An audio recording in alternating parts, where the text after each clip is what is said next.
Hello, good morning, hello. Well, it's not morning, but good evening.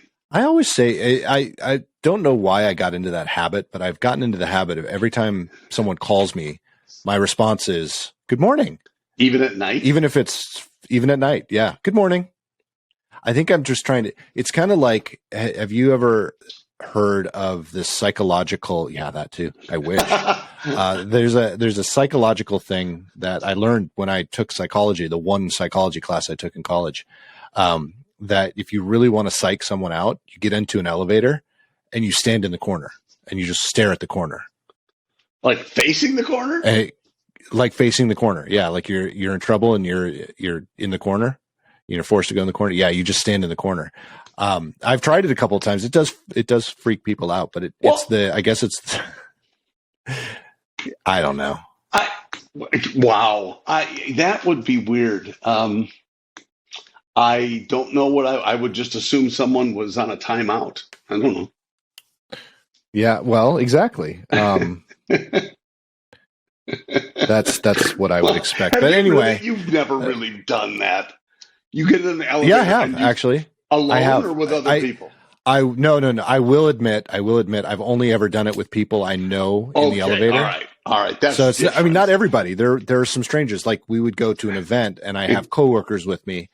Yeah. And even if there are other people, as long as I'm with my coworkers, I'll go stand in the corner because I don't want to get shot. I have to give props for this one.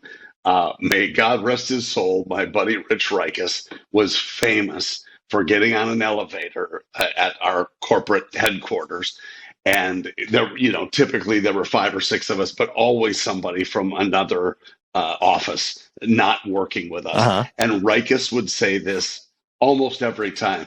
So has that rash cleared up, or is it probably going to hang on for a little longer? That's incredible. It was awesome because, you'd always either say, no, I still got it, man. It's really itchy too. I don't know what I'm going to do about it. It seems to be getting worse. So either you'd play along or you'd laugh and right from the start. But it was almost, you could set your watch by it that if we get it, hey, you guys from a different office? Hey, how's that rash going? It was going to automatically come out. One of my favorite things I remember about Richie was that, because everybody who didn't know him especially was terribly uncomfortable. And those of us who did know him were expecting it to happen all along. Right. I didn't plan this once, but I thought of it at the last minute.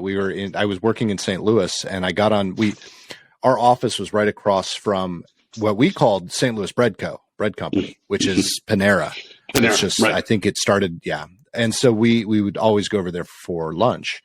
And once we got on the elevator once, and this other group of people came on the elevator, and I went like this, and I looked at my coworker and said, "Your fingers ever smell funny when you get done with a St. Louis Bread Co. sandwich?"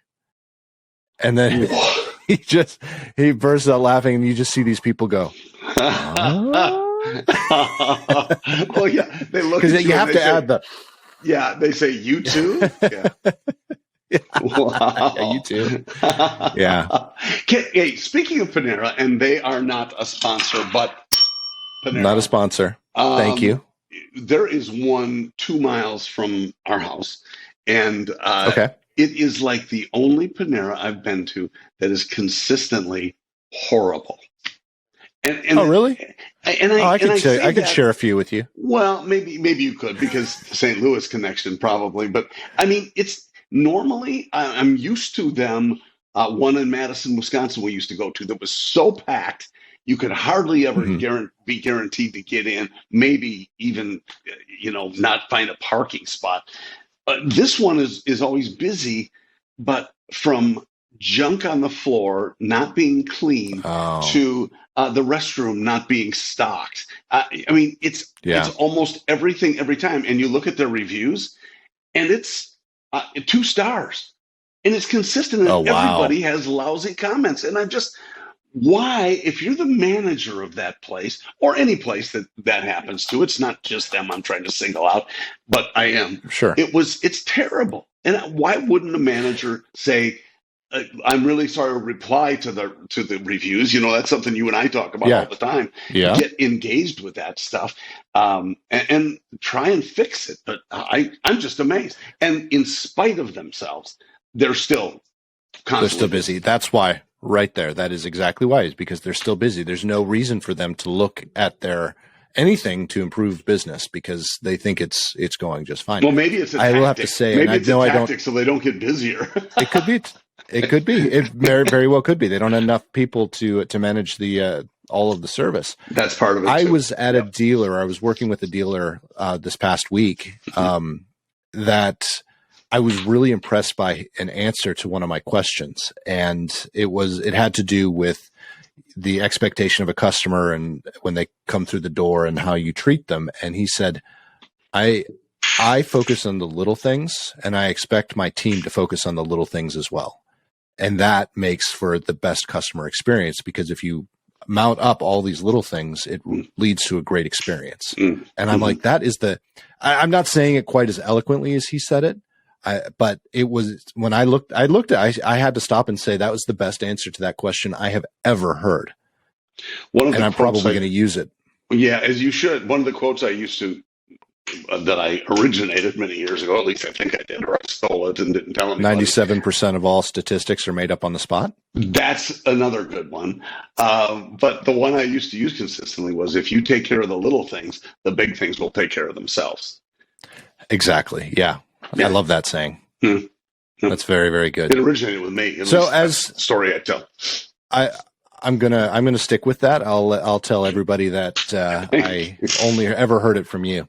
But we are obviously 5 minutes in, almost 7 minutes in, and we started way off topic because that's not how we were going to start, which is pretty usual. So we must be back. We must be back. PoddiMouths is back. Yeah. We are kicking it. We're kicking it into gear. All of these good things, but I wanted to focus on something because this is being recorded after this most recent Fast Friday, which was the March 10th Fast Friday. And then this is also going to air after the March 10th Fast Friday. I wasn't a part of the Fast Friday. John did it solo because I wasn't able to record this past week because I was very, very busy. However, John did a great job, and at the very beginning, he mentioned a couple of things that I wanted to discuss. Well, he mentioned a couple of things, and then of course he had the historical events that he mentioned. So first off, I want to address Jimmy's World and why I recommended Jimmy's World to John, and then John to all of you. Jimmy's World is really interesting. John and I both like flying, and we like all the things that come with it, old airplanes. And Jimmy is a former, well, he is an entrepreneur, but he sold his business, which is where he got a lot of money, and he's now investing in airplanes, fixing them up and reselling them. I have been watching him now for a couple of years and interested in some of the things, just interested in his personality as well, because he's getting more polished, but he was not a very polished YouTuber in the normal sense. And he's got a lot of opinions, and he's not afraid to share them either. And whatever the opinions are, whatever political side you're on, I just really enjoy it when people aren't afraid to say what they think, and they're not ashamed of it either. I think we along with not being able to talk to the other side, I think a lot of people also suffer from being afraid to say anything nowadays. So that said, Jimmy, and I don't know, John, if you got to watch these episodes yet, but Jimmy recently purchased one of Elvis Presley's abandoned jets, one of his private jets. It's been sitting, I believe, in New Mexico, either New Mexico or Arizona now for almost 30 years. The engines are actually in the museum in Memphis. So it doesn't have an engine, but it had the fuselage. So I've been watching some of these. He bought it and he's taking it back to Florida to fix it and all of that stuff. Well, that's all and fine. It's all good. And never, though, have I had the experience out of all the YouTubers that I watch. And in fact, one of my favorite couples that I watch are from Nashville, and I've never seen anything with them around.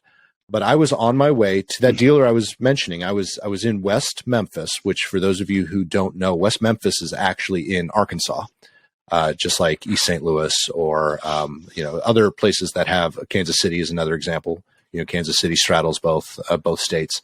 But so I was driving. I had just crossed the border on my way. I was just outside of West Memphis on my way to Little Rock, Arkansas. And all of a sudden, I see this 18-wheeler coming the other way. And I'm like, that looks like an airplane fuselage. That looks like a very familiar airplane fuselage. Try to say that 5 times fast. No. And then it gets closer and gets closer. And I'm like, that's Elvis's jet. That's Elvis's airplane. That's Jimmy's World right there. So never have I had, it's kind of almost like some of these YouTubers have reached that level where they are, I'm not going to say famous, but they're famous enough that when you see something in the real world, you're excited to see it because you're like, wow, I saw it. It's real. And he, for sure, he doesn't have as many followers as I thought he might. And I don't mean that in a negative way because it's a pretty specialized YouTube channel, unlike our friends Kara and Nate, who, they're mainstream for sure and have, 4 million whatever followers. So to see that makes it even more, maybe a little unusual, but also really cool because after you watch the video, you go, wow, that is a pretty neat story. And just for him to get his hands on that plane to try to do anything with it is pretty impressive. Right. And to see it, you're right. It kind of makes it real. Unlike when you and I are sitting watching them and we're like, oh, wouldn't it be great to see? Oh, hi. I didn't think I'd meet you, Exactly. And I will have to say, though, I have reached out to Jimmy in the past because he runs an organization and needed someone to help build a website. So I offered my services. He did find someone else, but, it's not like I haven't actually in some way, shape, or form communicated with him. So it's still a little bit strange because I would never do that to my favorite movie star. But you're right. It's just really it brings it home. You see that in person. And speaking of seeing things in person, hold on just a second. My space heater actually kicked on and it was distracting me. So, but you moved on not to have a space heater. I shouldn't have a space heater? No, you like cold. No, okay. So before I go on to that second part, let's talk about that. Yeah. Do you know, and I've had to explain this to a lot of people, so this is something I've rehearsed multiple times. Do you know why I like the cold? Yes, because you like wearing fluffy clothes. I like warmth. I know that's counterintuitive, but I like spotted warmth. It's kind of like, I use this example because I was trying to help my wife with the same thing. I don't like overhead light. Like I have a fan right here and it has a light on it. I never turn this light on. I turn on my desk lamp. I turn on a lamp over there on my bookshelf. I like little spaces of light. It lights the room enough, but I like little pockets of light. I'm the same way with heat. Keep everything cold because I can cool off really quickly. And then I can get into a space that has heat. So I have the space heater sitting at my feet and it automatically kicks on and warms me up just enough and then it shuts off. I love it. So that's why I like dry heat too. So like a fireplace or a bonfire or something like that when it's cold out, I love that. What were you holding up? I saw you holding up something. No, my remote. I have overhead light on my ceiling fan, which I never use, as you said. So I like outside light coming in, which is what we're using right now. Yep. And me too. Spots of that's light. Where this light's coming from. I think that's studio lights. I'm not a big fan of because because they're often so bright, and you can adjust it. Obviously, that, but it's just I'm with you. I totally agree, and I get that's a really good example of why the heat, because you're controlling it as opposed to just being suffering from through whatever is in front of you, whether it's heat or cold. Right. Yeah. And you can't do that as well with, I heat up a lot better than I cool down. So you can't really do that with an air conditioner. Leave that alone, you can stand in front of an air conditioner, but you're still going to be sweating. I heat up better than I cool down. Well, maybe you should hang out with different people, sir. I don't know what that means. maybe. I don't know. It's not the first time I've heard that. So let's go back to your Fast Friday, which again, very well done. A lot of really good historical events, but one that really stood out to me was your Hitler comment about was it Dachau? Yes. So the reason that it triggered me in a good way.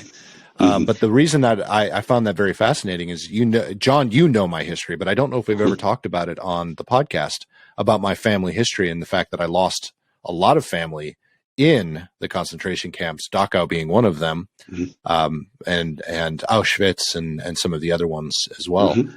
So I thought that was very, very interesting. That's one little historical fact that I've actually never heard.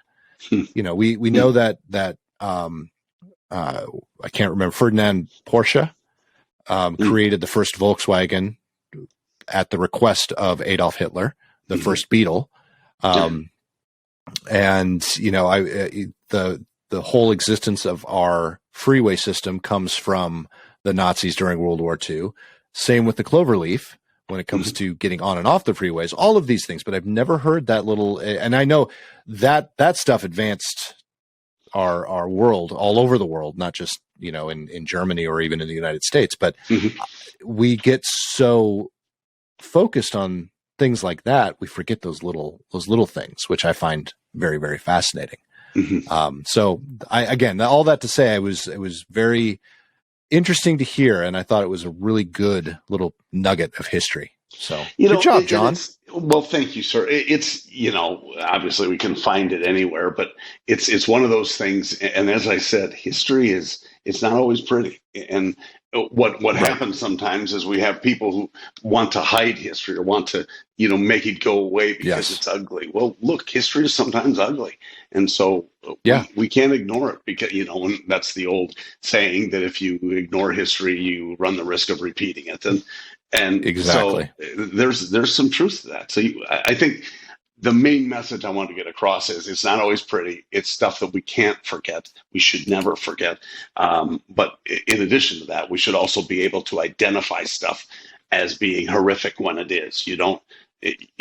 For us to just stand in line and say, okay, whatever you say, whatever you can, that is the downside of being subservient to a government or any one individual like that. He wasn't even the Fuhrer then. He was the new chancellor.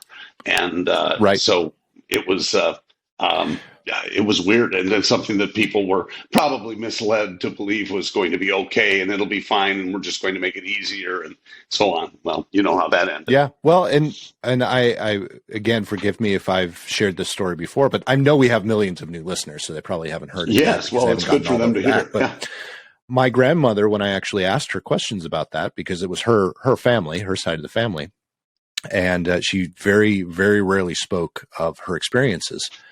One of the things that she did say was when he was chancellor, before all of the horrific things started happening, even the Jews were enamored by him. They didn't trust him necessarily, but they were enamored. They would listen to him speak and very uplifted by the messaging. And it's all about how you package. And that, in fact, I was sharing with some of my coworkers the other day that a little history nugget about public relations, because we're working on a project and we were talking about an element of public relations and talking about it. And I said, did you guys know that public relations is actually the new term for this type of thing? Wow. Like, no, what is it? It's like, it's propaganda.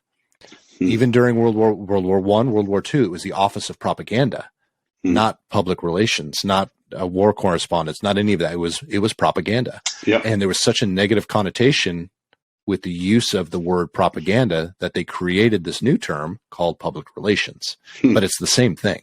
Interesting. I think I blew their minds. I hope I blew. Hopefully they're listening and going, yes, Nick, you blew my mind.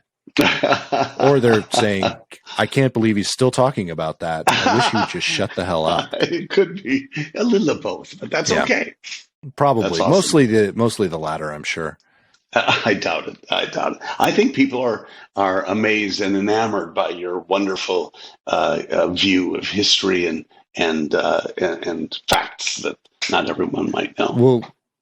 We'll keep going with that. Okay. Let's say that's why. Exactly. It's definitely not my rugged good looks. Okay. So anyway, the other thing we talked about, and one of the other, since we're talking YouTube channels, was I mentioned Sunny Farms, which is cool. And I don't know if you've ever had a chance to check those guys out, but it's a fun escape, if you will, just because those of us who grew up working on farms, at least during the summer, I would, and sometimes during the year, um, you can appreciate how busy some of these people are. And so I give a lot of credit to farmers, and not just because they are creating food and caring for Americans and have for many many years. They work their butts off, and these guys are a great example of that. And not even thinking about it, probably because he's done it his whole life. The main guy and his dad. I mean, they've done it forever. Fourth generation farmers, and it's really fun to just watch some of the stuff they've, from repairing fences to inoculating calves, and it's just stuff they have to be good at so many different things. And then I'm going to change the oil in my skid loader, and then I've got a power takeoff on the tractor that needs to. It's like, holy crap, they can do all of these things, and it's pretty impressive stuff. And some of them while they're building their house.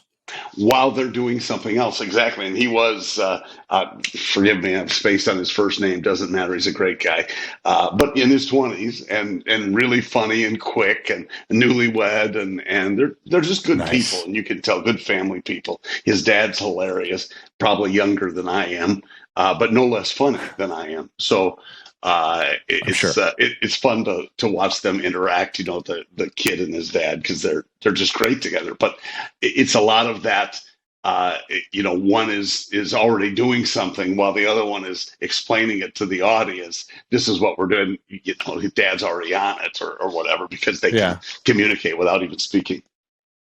I think it's funny, John, that I don't think you and I have shared the fact that we're starting to watch farming videos on YouTube as well, because I just started watching farming videos. I watched these two different families, one that's in Minnesota, in southern Minnesota, and one that's in Montana.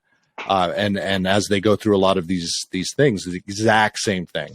But they're big farmers. I don't know if I would call Yellowstone a farming family. No. I'm not talking about Yellowstone. Hey, Beth. Hey, Sunny Farms. Beth Dutton is not a farmer. She's definitely not a farmer. No, she's definitely a farmer's daughter. She's definitely not a farmer. A couple of farmers, I'm not sure. Dated. Wow. I know. Wow. Awesome characters. Anyway, yes, catch up on Yellowstone if you haven't already. Well, that's cool. I'm glad you're doing that. Well, it's really speaking interesting to watch that, especially our Midwestern upbringing mostly, and that's such a prevalent part of life there. It is. Yeah. And now I forgot what I was going to ask you about that. Perfect. Have you watched the new season yet of Clarkson's Farm? We have begun to. Yes, we're a few episodes in. I fell asleep the other night. I can't wait for you to. Jeremy, one more. Yeah. Look, it's late. Oh my goodness.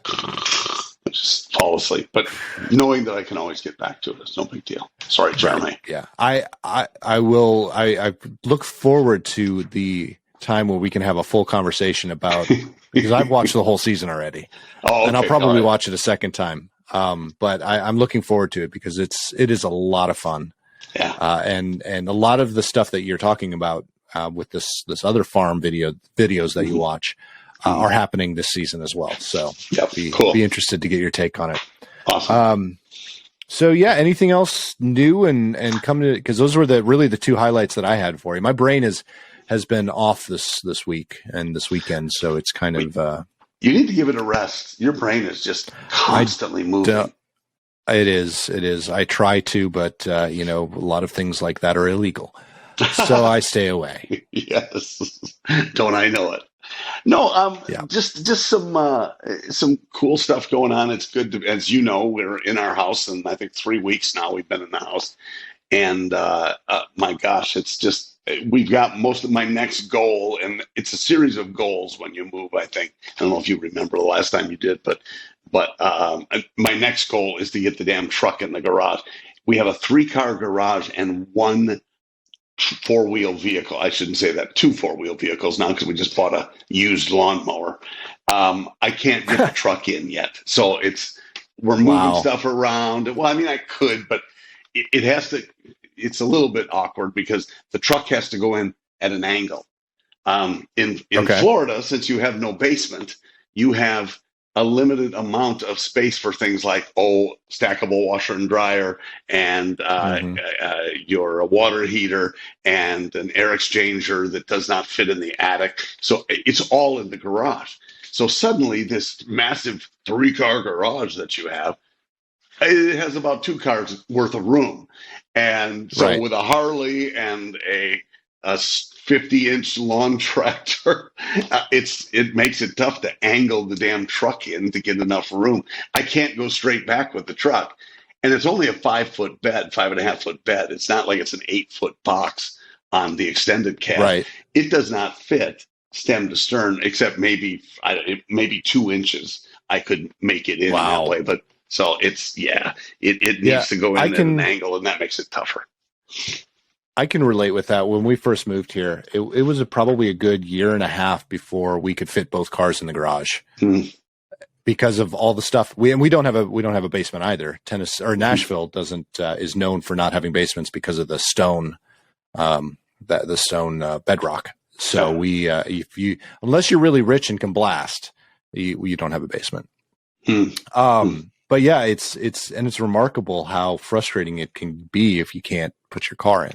I was actually having a conversation with someone yesterday about the next step for us because I watched a video. Surprise anyone that I've watched a video, but I've been reading a lot of news articles but this guy was explaining it and I thought he did a really good job about, and I'm not going to do as good a job explaining any of this, but he was talking about basically, how we have income to debt ratios when we're talking about buying cars and things like that. But similar things happen with housing. And I'm not talking specifically about loans. I'm talking about the value of homes and how they compare it in the country to see how everything fits. The value of a home versus what someone can afford in generalizations. Not talking about individual houses. I'm talking about the home market, housing market. And Nashville now has surpassed everyone in the country, not only including Texas, who has a lot of people moving to it, or Florida, who has a lot of people moving to it. Tennessee is the highest, even over San Francisco. Oh, wow! So the value, the home value versus what people can afford it's like 80. I think it's 80% was the number or something like that. Where San Francisco is like 48%, 50%, something like that. So, I mean, it's out of this world. And I mean, we've been feeling it and we've talked about it on the podcast, how things here are just so expensive, especially when it comes to anything that has to do with your house. But we're still the actual point to his video was the fact that, we're about to see the housing bubble again burst. It's not going to be as bad as the last one, but Nashville is going to not Nashville, but Tennessee as a whole, but I live in Nashville. So Nashville is going to be about 12 months behind the curve. So once we see that bubble burst, Nashville is going to still be good for a while. And he basically said, if you want to sell your house, now is the time to sell your house. If you want to buy a house, don't buy a house in Nashville right now. Wait a couple of years because everything is going to go down.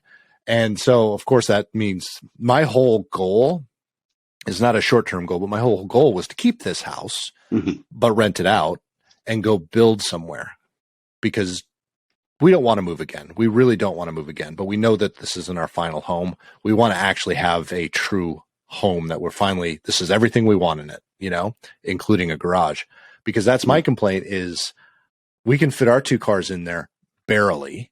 We can't fit anything else in the garage. I'd have to, anytime I want to get my tools out, I have to pull both cars out, pull everything that's in front of the toolbox. Yeah, I mean, it's a process. Anytime I want to get the lawnmower out, I've got to pull both cars out. I only have to pull one car out, but then I've got to, it's a challenge because it's so small.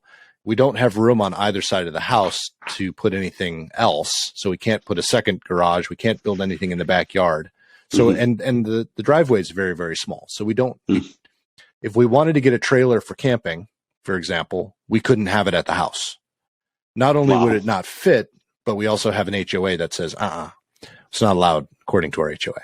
So a lot of things have driven us to the decision that that's what we want to do.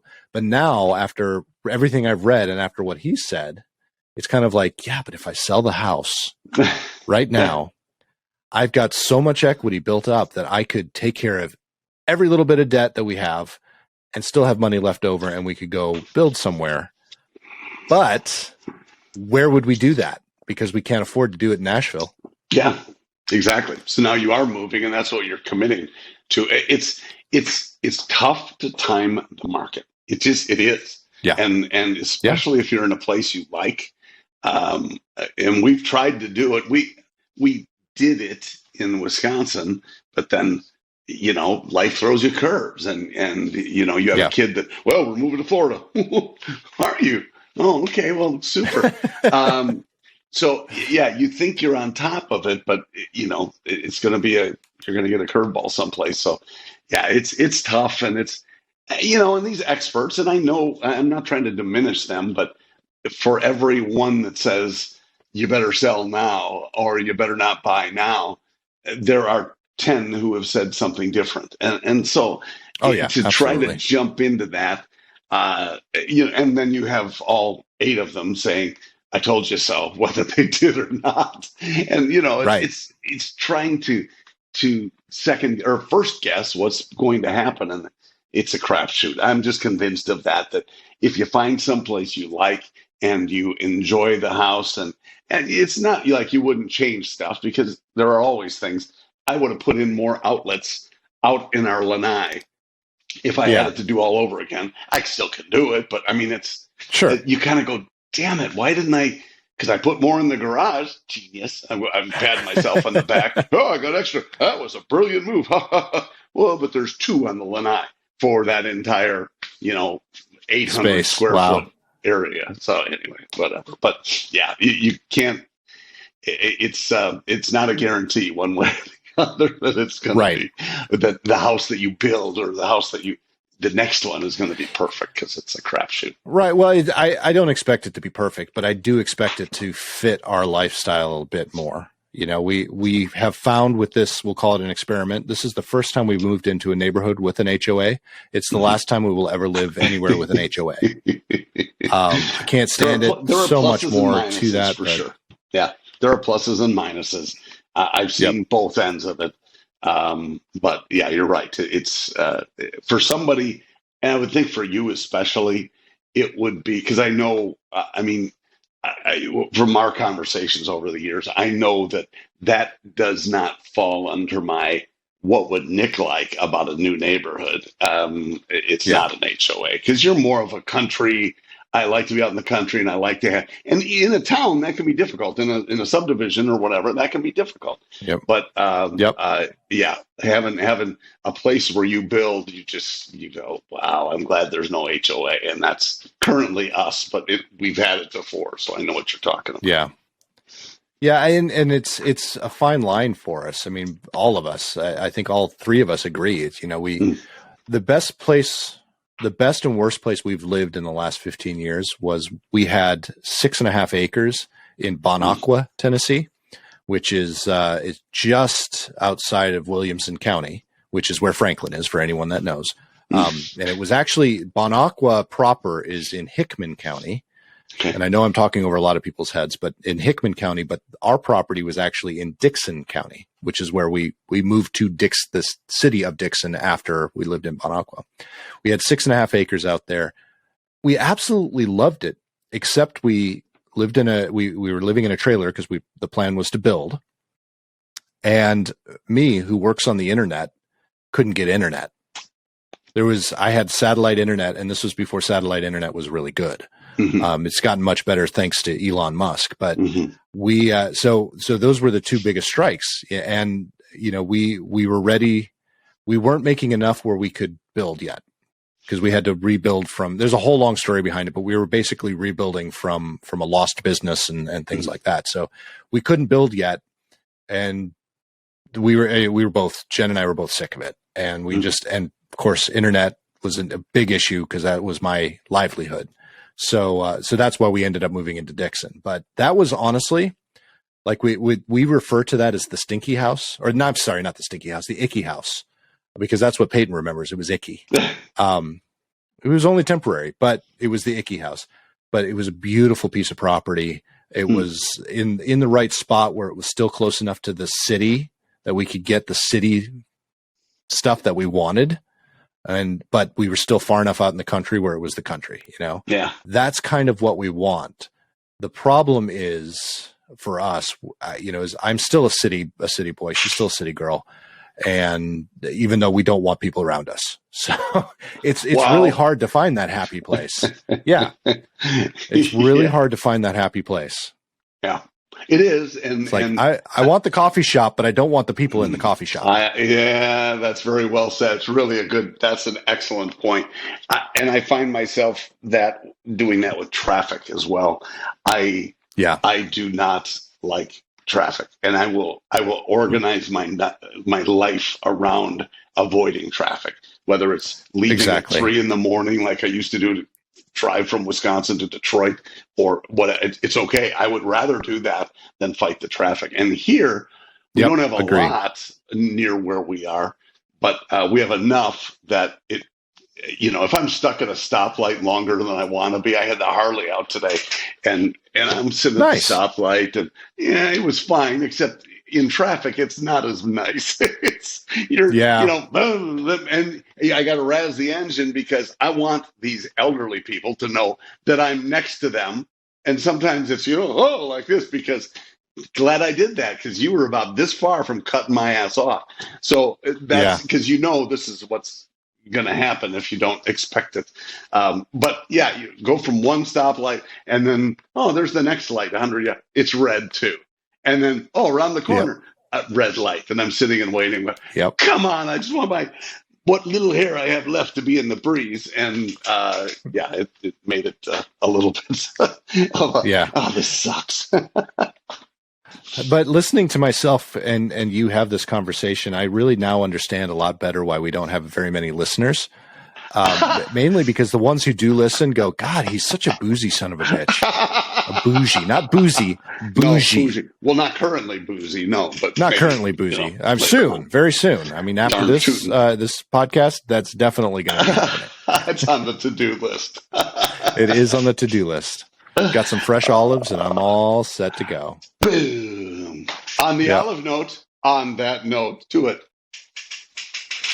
On that note. It just felt really good to go, I have some olives waiting for me right afterward. On that note. On that note. Yeah, I get you. Now I got you. I was a little slow on the uptake for that. I need to pick me up or put me down. Oh, that's funny. Do not put you down. It's too early to sleep. Well, put me down. Well, yeah. I was going to say put me down for 2 olives. Oh, there we go. Now we're I like that. Ding. Yeah. Maybe even 3. Wow. Might be a 3 olive night. Yeah. I know. Yeah. You just knocked that one out of the park. Home slice. I know. I'm just so good at things like that. Anyway, John, I do need to head. We're going to cut this one a little bit short, but we needed to get back. We might. So I will be honest, folks. This is coming out on Tuesday. It's the next couple of weeks. This week and next week are going to be very busy for yours truly. So you might have another solo John, or we might be able to fit another one of these in before the following Tuesday, next Tuesday from when this is airing. But you might also have a classic. So I'm gonna put that out there this time. It's not that easy this time of year ever to get all this stuff done, but we'll do our best. But I wanted to give you a heads up. So if you see that, don't worry about us. We're fine. We're just slogging through a ton of work and travel. And do check out the classics too. Don't just, it's a classic, I'm not going to watch. They're fun to watch or listen to. And if you haven't watched them, they are fun to listen to them. It's fun for us, maybe for nobody else. But things, especially some of the earlier ones, the technology has changed, and it's kind of fun to see, the differentiation from one to the next. Yeah, well, I'm glad you said that. So I did purposely choose one this week that was only a year old, because a year ago we weren't putting video on Spotify, and now we are. So I was able to upload that, and now that's really the reason I chose that, because I had been in the past just anytime I did a classic would choose the audio version only because that was the easiest thing to put up. So I was pretty pleased with that. We run the risk of scaring people away with our faces, though, too. That's the other thing. I had no idea that was going to be on YouTube or Spotify. All right, everybody. Well, John, it was wonderful seeing you again. Glad you got the Harley out, and I'm going to go. We had one day this week where I had the tops off the Jeep, but it was so windy, it was not pleasant. And that was unfortunate, but it's still cold and icky here. Cold, icky, and rainy, but that's okay. Yeah. It says it's still cold because I don't like hot. It'll get better. My space heater. It'll get better. It'll get better in the new building, and I'm going to wait for next week to explain that one. Ooh, folks, have a great week. Talk to you soon. Hey, before John tells you to see ya, head up to PoddiMouths.com to see all of our past episodes. You can also see us on YouTube. If you watch anything on YouTube, please like and or subscribe. That's going to help us quite a bit. Do the same on Spotify or anywhere else that you listen to our podcast. Make sure that you share the love. Let everyone know that you love this podcast, because we do want to grow our audience, and we do want to make sure that we reach as many people as we possibly can, so they understand how bougie we really are. Bougie, not boozy. Not boozy. And on that note, John, talk to you soon. See ya.